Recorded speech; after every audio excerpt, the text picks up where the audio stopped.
Why is he hiding? Why is he hiding? He's hiding so we should find him. What does that mean? That we are searching for God, that we're the wise son who keeps searching until Father comes out. We find God by trusting that he's here, by trusting that he is orchestrating every detail, including all the unpleasant ones that are happening. And therefore, by being joyous. Joyous because we know it's all God. And by trusting, by being joyous, and by adding. So we want to talk about creating miracles, which we just opened up with this beautiful miracle that Natalie shared. And of course, we want to talk about miracles to create the miracles for Israel. We've been speaking since October 7th about Israel, and also in our own lives. How do we create miracles for ourselves and for other people in our lives, like neighbors and friends and family? So we have foundational tools. We know charity, Psalms, adding, especially adding something that's what I call measure for measure, meaning something as per the issue at hand, adding something similar.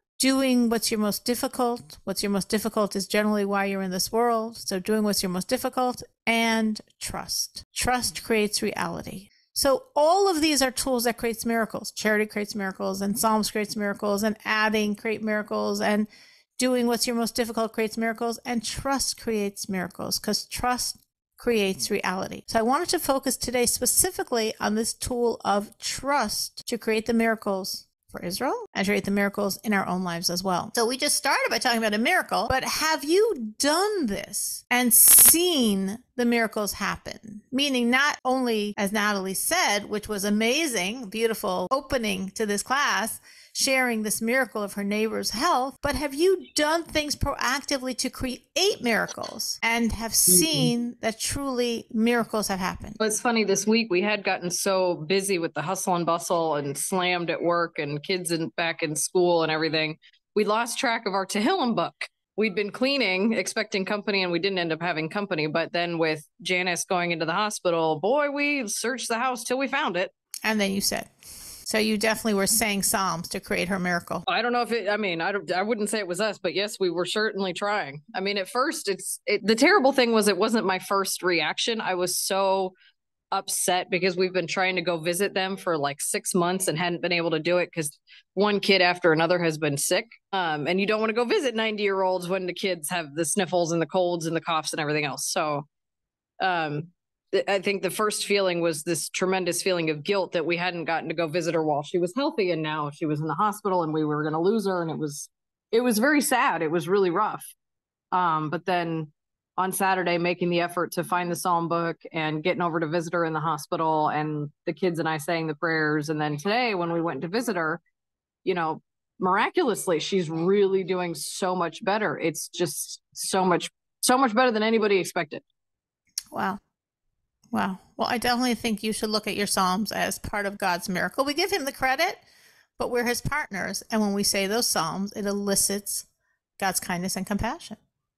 Anyone else? This was very recent off the press, what Natalie was sharing, but anyone else has proactively done things to create miracles and seen the miracles happen? I'm surprised if it's only Natalie, but okay, she's the one that was speaking tonight. So Natalie's tool was Psalms, Tehillim.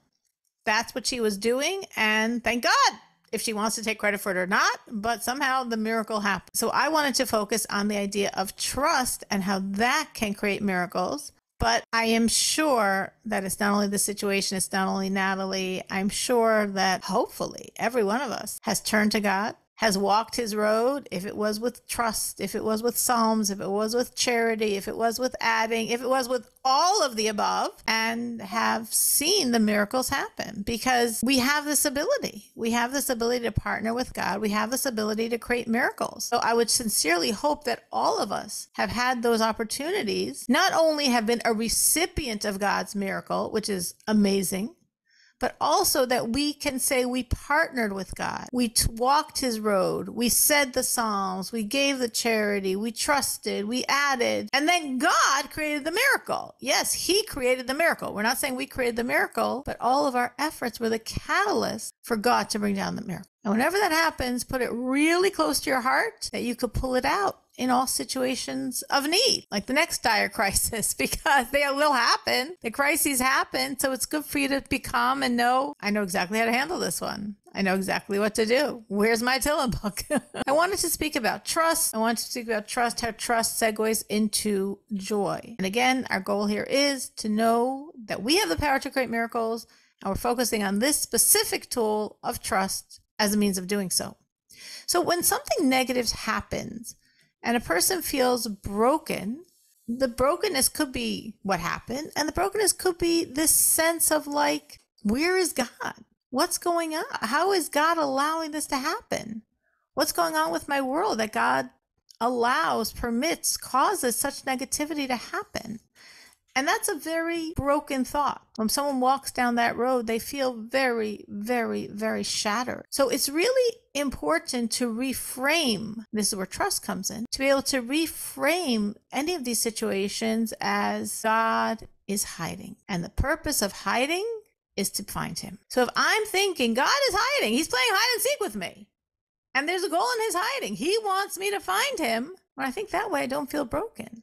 There's a famous metaphor from the Hasidic rabbis of the father, the wise father, who deliberately hides himself to develop the intelligence, the wisdom of his child. Because if the child's going to go searching for him, this is an expression of the child's wisdom.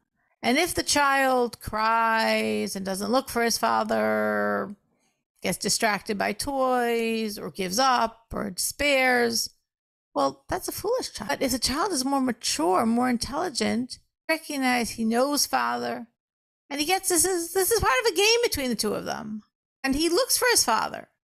He looks for his father because the father's not hiding to stay hidden. The father's hiding to be found by the child. So that's the metaphor. This is a metaphor, I believe, from the second Lubavitcher Rebbe, the Mittler Rebbe. And what's the point of this metaphor? Well, sometimes we go through life and there's certain situations that just seem bad, seem difficult, that seem like, where is God in this situation? And we have to know the answer. He's hiding. And then we say, why is he hiding? Why is he hiding? He's hiding, so we should find him. In the metaphoric language, we understand what that means. We can envision a child hiding and a child searching in all the places he and his father would hang out with, the father's hangouts, the roads they would walk, the playgrounds, the parks, the house, the car, the boat. And we understand metaphorically what this would mean if a father was hiding and waiting to test the wisdom of his son. Will his son persevere and find him? We get the picture, the storyline very easily. But what does it mean in our life? What does that mean that we are searching for God, that we're the wise son who keeps searching until father comes out? Of course, the other option is to be the foolish son. And the foolish son says, away. Father's gone. Nothing I can do about it.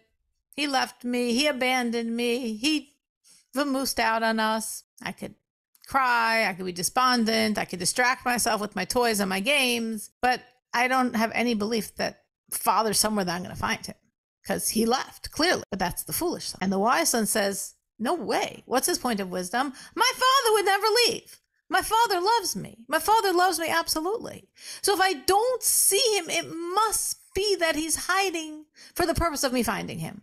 Because the only other option is to believe he left, and my father wouldn't leave me. I love my father too much. I trust my father too much. I believe in my father too much to think like that. So that's really what's going on in the metaphor, in the parable, in the storyline. In the reality, we find God by trusting that he's here, by trusting that he is orchestrating every detail, including all the unpleasant ones that are happening. And therefore, by being joyous. Joyous because we know it's all God. And by trusting, by being joyous, and by adding. That's our way of searching and finding God. So God hides himself for us to search for him. So when we have this joy, the joy is not only expressing the truth of the situation, all is God, all is good. The joy also causes God to abandon his disguise, that the good we're talking about be openly revealed. Because right now, God is incognito. He's in disguise. What does his disguise look like? Anything messed up in our world. Anything. It's all God in disguise. Pretty hefty disguise. That's what it is. Our world is God in disguise, hiding for us to search for him, for us to find him. When this happens, when you have the trust, when you have the joy, when you add, when you're consistent, because like in Natalie's case, it miraculously worked out rather quickly. In other situations, it could drag on for days. For some situations, it drags on for weeks. For some situations, it drags on for months, right? I don't want to say for years. However long it drags on, you are consistent. All is God. All is good. I'm trusting. I'm joyous. I'm adding. And this all expresses the truth of the situation. My trust, which fuels my joy. My joy expresses the truth of the situation. It's all God. It's all good. And that's why I can be happy no matter what's going on. And that joy causes God to embarrass, to feel like, no way do I want to go again with you into the world of disguise. No way. No way. I want to be with you, and I want it to be revealed good, openly revealed. So before we give our own examples or discuss this a little further, does anyone relate to this idea? Can anyone give examples of their own life, of their trust or joy creating the miracles in their life? Talk all the time, but I did think of one. Okay, well, sorry, everyone's being quiet, so that's okay, Natalie. Let's hear. Well, it's funny that you say it that way, because I think maybe in a sideways sort of way, I've told you the story that I was, very devout evangelical Christian, and it was my best friend who was a Noahide who ultimately moved to Israel, converted to Orthodox Judaism. And my poor mother was very distraught about this the whole time, thinking that, here I wasn't doing a good enough job trying to save her. How could I call myself her best friend if I wasn't saving her? And I had told my mom for years as a teenager, says, Mom, God's got her covered. There's no way someone who pursues God as a teenager with every minute of every day that he's not got her covered. And in a lot of ways that was my trust in God, because I knew it was like, if she needs to come to JC, whatever she has to do, he's got her covered. There's just no way he's going to leave her hanging in the lurch because she never said the magic word, right? Like this just, and long story short, then we went to Israel, and then we learned about being an Noahide. And so that was, I mean, the way, when you put it that way, it was like, yeah, we trusted God, and then he brought us closer to him in a way that we definitely never expected. I think you're absolutely right. I think that's a perfect example. You trusted. Your trust was, if she's sincerely searching for God, she's finding him. And even if you didn't yet know the details of what that means, but you had a basic trust in God that if you have someone so devout and so sincere and so looking for you, you trust that God is going to make sure she finds him. And she did. I think that really works. It makes a lot of sense to me. God hides himself for us to search for him. So our world, by definition, is a grand hide and seek game. And definitely we all can vouch that God's, in varying degrees, in varying situations, hidden. And our trust is, no, he's findable. He's here. This is all a game. This is all a setup. This is all a divine setup for us to find him. And when I'm joyous, the joy is not only expressing the truth of the situation, that it's all God and it's all good. The joy actually causes God to abandon his disguise, that the good should be openly revealed. Just like going back to the storyline of the child and the father. When the child, the foolish child is, distracting himself with his toys and his candies, forgot about the father, or depressed about the father, or angry at the father. And the wise child just keeps searching for the father. And when he finds his father, because his love of his father is so strong that it evokes the father's love, that the father can't stay hidden anymore. He has to reveal himself. He has to come out and embrace his son and shower his son with his love and show his son how proud he is of him and his devotion to him. When the child finds his father, the father doesn't go back and rehide himself. Mission accomplished. If God is hiding for us to find him, when we are in joy, we found God. And if we found him, there's no purpose for him to hide anymore. So our joy causes the good hidden within the unpleasant wrapping paper to emerge. So Natalie shared her trust-created reality story, a pretty powerful one. Anyone else can think of how their joy or trust really impacted reality? Yes, very definitely. God was totally hidden from us when we were in Christianity, obviously. And then we went through the Messianic, all through these steps. Well, then you come to the point where you just keep searching because you know it's not right. And there's this gnawing at you that this isn't God, this is not right. And the more that we studied, like I've always said, we studied together everything. We read together. Jack would read while I was cooking dinner, or breakfast. We would always just constantly keep searching.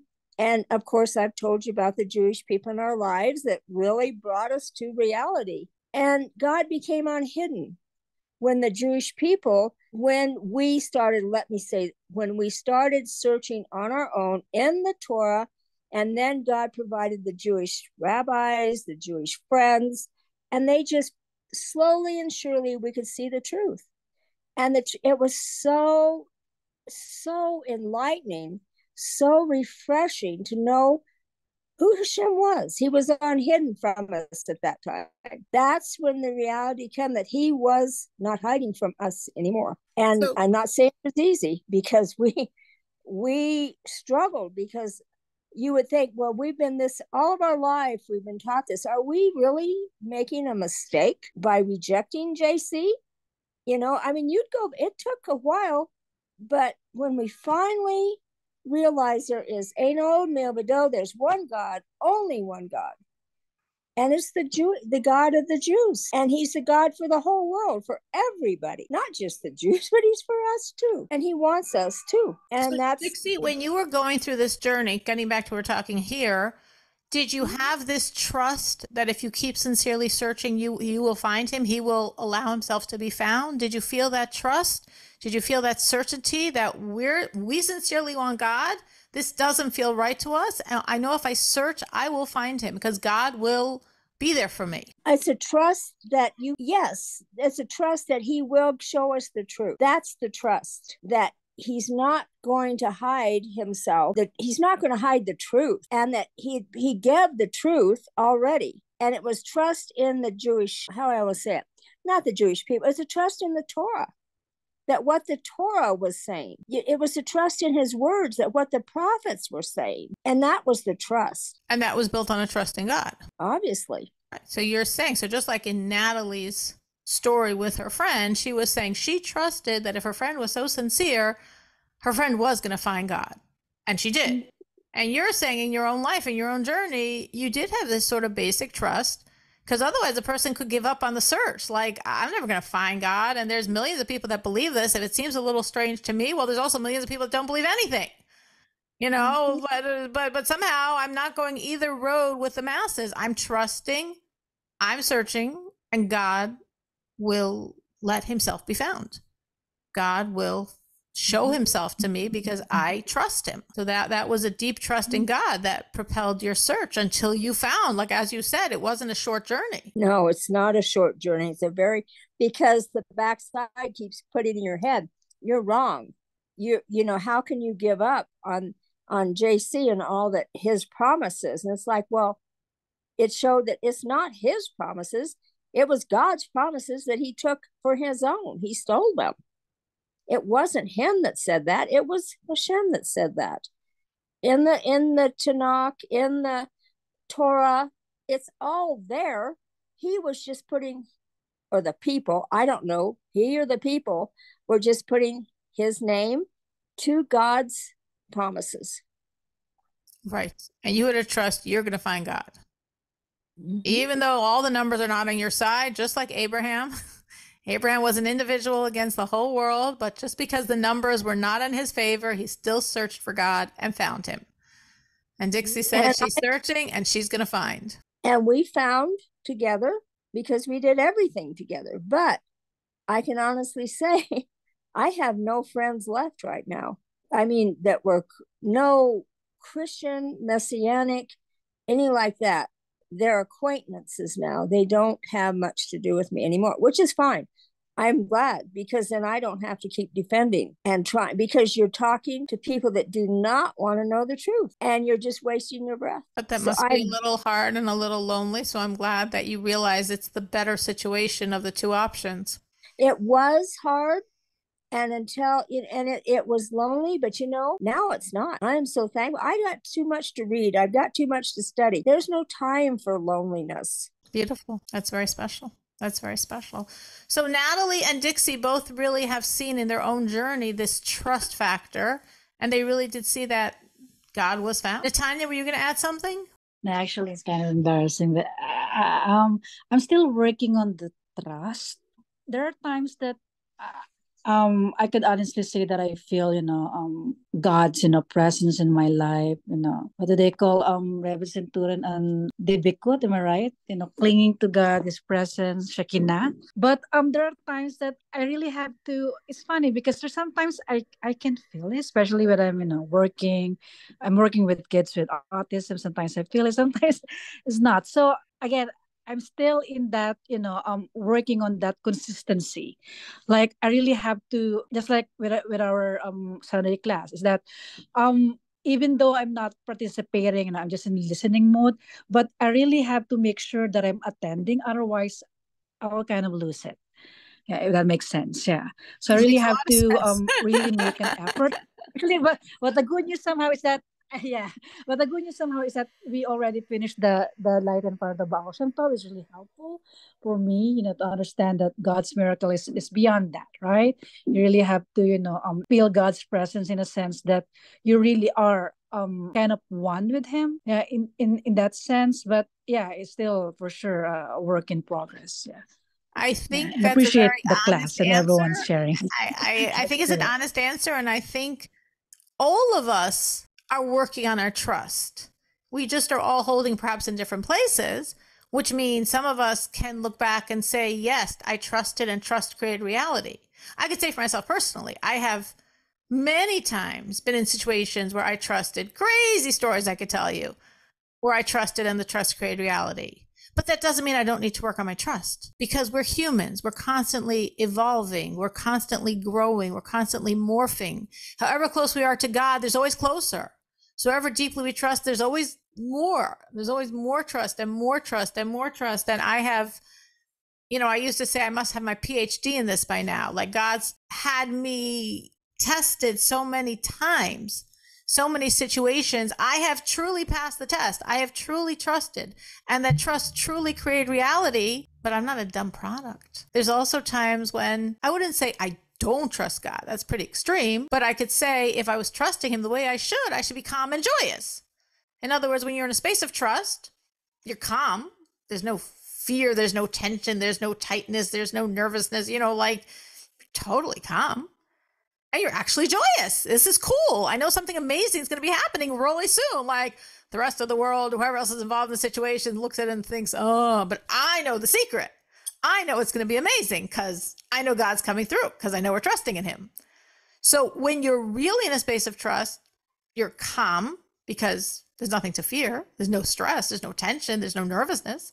And you're joyous. It's cool. It's happening. Like something great's going to happen. So I can say for myself, sometimes I'm there and sometimes I'm not there completely. I wouldn't say I don't trust, but I trust and I'm a little tense. I trust and I'm not so joyous. So I'm like,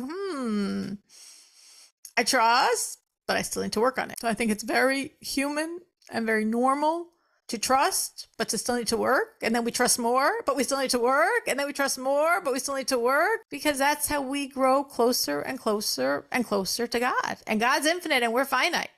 So we always continue to grow. We always continue to move in our journey to Him. Danielle, did you want to add something on this? Yeah, I did actually. Trust in Hashem is something that, like you said, I'm sometimes good at, but something I've been working on for a very long time, because I really struggle with this for sure, because I let my brain go down, tangents and what if and all this. And I know that I do that and that it's not necessary, and I need to focus on trust. And I would say I've gotten better with it, but it's definitely not my strong suit. And it's not for lack of belief, I just think of all these scenarios and, all these things that could happen. And so it's really hard, to think of like awful things that could happen and then think, oh, but how could I in that situation trust that, it's all God, it's all good. I could never think that in that situation. And so that's where I struggle with those type of things. Or when I see, people suffer, it's like really, really, and I think this is a common thing, of course, but that's where I really struggle. Yes, it is endemic. And I think recognizing struggle is good, because it means we're still alive, we're still growing, and we're still pushing, and we're saying, okay, like Danielle has it really fine-tuned. She sees all the rabbit holes in her brain, and she says, no, I'm putting a cover there. I'm putting a door there. I'm putting a stop sign there, and I'm not letting myself go down it, because I know where it leads, and it does not lead to a place of joy, and it does not lead to a place of trust. That's good. That's honest work. And it's very actually important, as Danielle has sort of nuanced in herself. Where is my issue? What leads me to be less strong and confident and joyous in my trust? Oh, my brain wanders in negative directions. Okay, good. So, and now I know what to do. So for each one of us, it's really good. Yeah, to say. sorry, I just want to add something that I do that helps me. I just want to add this real quick is, like you said, instead of telling myself, not only telling myself we can't go here, right? I then turn to prayer in order to help calm that. If I'm feeling really anxious or worried about someone, I'll go say Tehillim for them, for example, or just specifically talk directly to God in my own words. And that really helps. It really helps. That's beautiful. And that's beautiful because it's not just a don't, it's a do. Like sometimes if we put up those stop signs, which are very useful. Exactly. But then like, okay, so now what? I'm just, no. So you're redirecting that energy into open up the prayer book, open up the Psalm book, open up your heart, start talking to God, start praying. And that's how you're channeling your energy in a positive way. And that's great. And really every one of us has to really look at ourselves like that and say, okay, have I arrived? Well, no one arrives. We just get stronger and stronger and stronger with more and more muscles and with more and more history to rely on. Like every time you trust and it creates reality, that gives you history to rely on. You can be confident because, hey, you can remind yourself it worked here, it worked here, it worked here, it worked here. It works. And we just develop the muscle. The more we do something, the more like muscle memory, the more it's natural to us, the more we're developing the patterns in our brain that this is how we go. So every situation helps us grow and be stronger. But it's okay if we still need more to work to do. And it's very good. Like I really appreciate what Danielle is saying, both recognizing where her pitfalls and having a strategy how to overcome it. So it's not just, well, my trust isn't exactly where it should be, but why not? How am I self-sabotaging? And knowing how I self-sabotage, what should I do in the future to redirect, to not fall the same way I've fallen before? Like, imagine keep making the same mistake again, and again. No, we're not doing that. So how do I avoid that? So why is God doing this from his end? Why is God doing this? Why is he hiding himself? In other words, if we go back to our story, our metaphor, our parable, the father is hiding to develop the intelligence of his child, to test the intelligence, to develop the intelligence. Why is God doing this? Especially sometimes what was happening seemingly is harmful for us physically and could also be harmful for us spiritually. Everything God does is for our good. Why would he do this? Our essence answer is, this is from God. Nothing happens that is not from God. This is from God. God is good. So even though it seems that there's a very undesirable situation, undesirable physically, undesirable perhaps spiritually, that must be a disguise. Because what God does is good. Buried under here is good. I don't see it now. So maybe I trust and my trust will bring it out. And maybe I search as I trust and maybe I'll even see it. But if it's from God, it has to be good. If you were experiencing something that was interfering with your spiritual growth, right? Something preventing you from serving God. Well, why would God create a situation that's preventing me from serving him? And again, I only blame him. At the end of the day, it's all him. He runs the world. He runs everything. He creates all the good and all the other stuff. So why would he do this? Well, it's a test. God sometimes tests our commitment. God sometimes creates deliberate challenges to our observance, for us to overcome the test, for us to express to ourselves and to God our loyalty. God's not testing to find out information. You know, I'm a teacher, I give a test. How do I know how much you know the information? God knows precisely how much we love him, how much we are loyal to him, how much we are dedicated to him, how much we believe in him. He doesn't need to create any test to find out any information. So why is he testing? Because a test does not only demonstrate what you know or who you are. A test in the Hebrew, the etymology of a test means to raise, to elevate the person. So the test is not only for God to find out how much I love him and how much I believe in him and how much I'll sacrifice for him. God knows exactly. Though I don't always know, and sometimes I need to know. And maybe there are other people in my life that don't know and they need to know. But every test enables me to reach higher levels, to grow. Like we have sort of two levels of operation. Our what's on the surface, revealed powers, what we generally use. And then the deeper ones, the hidden ones, the ones that are not on the surface, the inner powers that have great strength, but we don't usually access them. Just as you could think metaphorically, we all have limits and physically what we can do. But in times of extreme danger, people can go way beyond those limits. Or in terms of emotions, we all have the love we feel for our parents, for our spouse, for our children. But in an extreme situation, we feel that love so much more. It always existed, but we didn't usually feel the depth of it. And the same thing just intellectually in a very simple example. If you're in a class with a really demanding, challenging teacher, or you're studying something and it's challenging and demanding, you go deeper, you pull out of your brain an ability to understand more deeply, to get the concept.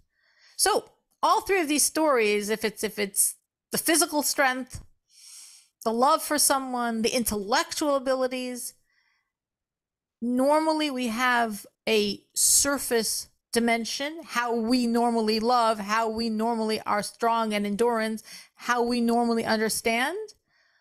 But when there's an extreme challenge, there's always a deeper dimension that surfaces. In all these examples and many, many others in our life.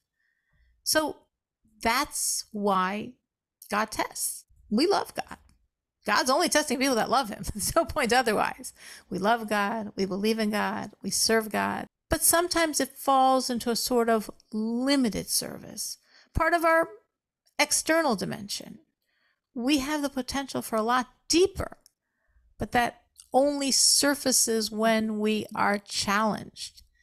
That's why our sages say that the returnee to Judaism, the repentant person who's returning to God, who wasn't serving God perfectly or well or at all, he has a strength a perfectly righteous person does not have. He can stand where a perfectly righteous person cannot, because he faced a lot of challenges. And to overcome them, he needed to access intense dimensions. And maybe someone who was always righteous never had to go so deep. Maybe he just was always part of his working reality, a really good person. So God tests.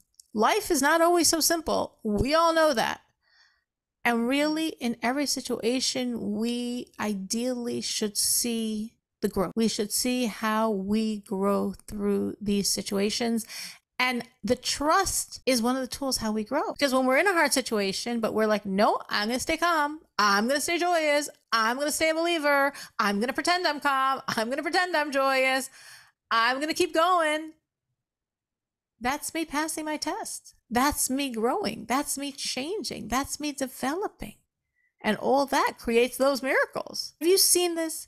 Have you seen, as you've been tested, as you've grown through hard things that really demand trust, that you've grown? That you become a different person because of it? I can. This week, last week, I guess it started, but I got another test. Jack had given me a gold horse years ago for our anniversary, I believe it was. And it's the only one of a kind. It's solid gold, handmade. I wore it every day of my life. I lost it 3 times. All 3 times it's been returned. And I'm still trusting it will be this time. But this time, I lost it, like I said, a week or so ago. And I thought I had it secure that it could not come off the chain. I was so careful this time.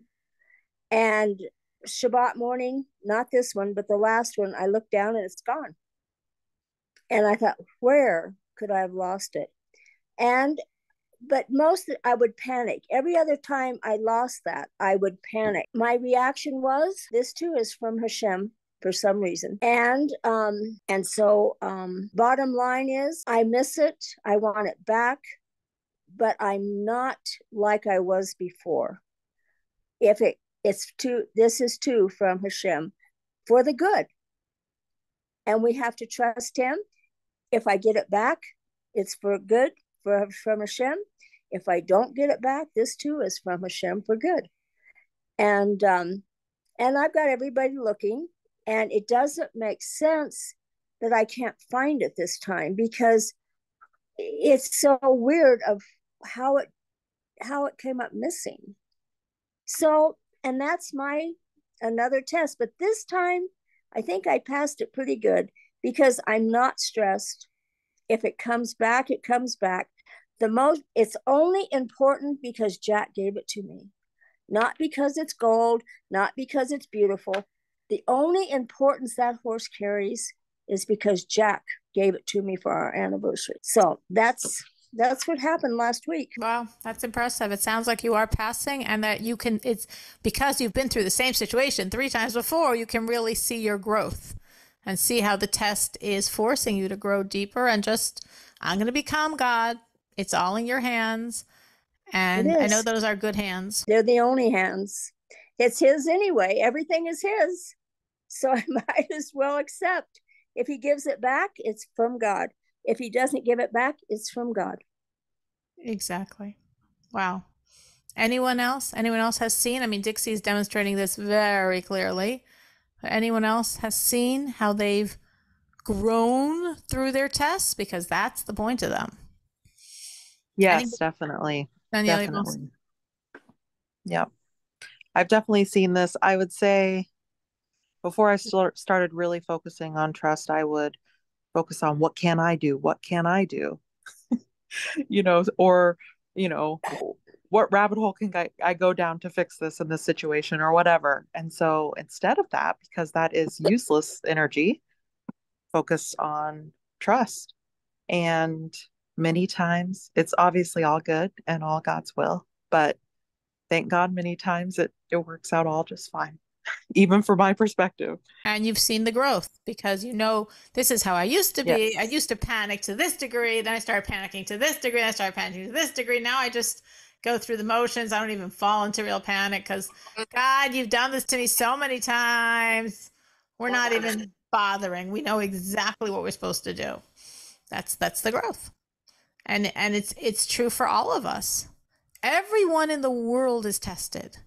A lot of us feel it's uniquely me. Like nobody has the situations I have. Nobody's contending with what I'm contending with. And that might be very true. Every one of us for sure has our own unique set of challenges. And if you look at someone and you think they don't have challenges, it just means you don't know them. Everyone has challenges. Though everyone might have very different challenges, and you might feel very different degrees of challenge, but you don't know them and you don't know what's challenging for them. But whatever the challenges are, what's universal is they're from God, and they're for our good. And very often for our good translates as for our growth. So when you can look back and see the growth, first of all, it's very rewarding. Like when Dixie was talking, you could hear it in her voice, the sense of like, God, this time I passed. And that's a beautiful feeling of how you're getting closer and stronger and more connected and more transparent to God. And that, in a sense, obviates the need for the test. So I'm sure that horse is going to come trotting back to her. Because the only purpose of the situation is to create the test for her to pass. Once you're passed, well, what do we need the situation for? Natalie? I had one that was like, it was almost a comparison of like where I need to still grow. I found out a dear friend of ours, a young friend of ours, their first son was born early as a stillbirth, at 21 weeks, and they knew it was coming. They knew it was coming. And when she had told me the news, I was devastated. Oh my goodness, I was just a wreck. But I couldn't believe her. I was in awe of her strength and maturity and trust in God over the situation, because I know, I mean, the baby was unexpected, but I know how much they were looking forward to the baby. And just I couldn't believe, like I said, the level of trust in God and maturity handling the tragedy. I was like, wow, I got room to grow. Absolutely. Absolutely. And definitely everything is like God's unbelievable tapestry. So like the example Natalie's giving, her friend, obviously that was her friend's test. It was her friend's trajectory, her friend's journey, her friend's growth in her devotion and belief in God. But the fact that Natalie knew about it and was observing her friend's response to her friend's test was like sort of holding up a mirror. And Natalie was saying, wow, like I thought I had a relationship with God. I guess I need to push more. So there's 2 points to that. One is everything is custom designed for the individual. You're given the test that you need. She was given the test that she needed. You're given the test that you need. So like if you're trying on someone else's clothing, it doesn't exactly fit right, even though officially you're the same size. If it's her, it doesn't fit you because you're 2 different people. So sometimes, actually very often, we look at other people and their tests and we can't fathom how they're surviving. We can't fathom their strength. And then someone can look at us and not fathom our strength because everything's custom designed. That's one general point to keep in mind. And the other one is, yes, God, in his vastness, in his perfection, in his wisdom, can show us someone else's test or enough of it to be the catalyst for our growth. You don't have to go through your own test. You can grow through her test to exactly the degree that you hear about it, that you see her response to it, that makes you feel, wow, I need to deepen. I need to push harder. I need to be pure and more transparent in my relationship. That's how you are growing, through someone else's test. And of course, why else would you hear about it? Why else do you need to know about it? What does it have to do with your life? Why should we know someone else's business? If not that somehow through that, we actually do our own business. We actually grow without needing to be tested personally. We can grow from someone else's. So that's definitely a true statement, and definitely something that I'm sure we've all had experiences with when we hear about someone else's challenges.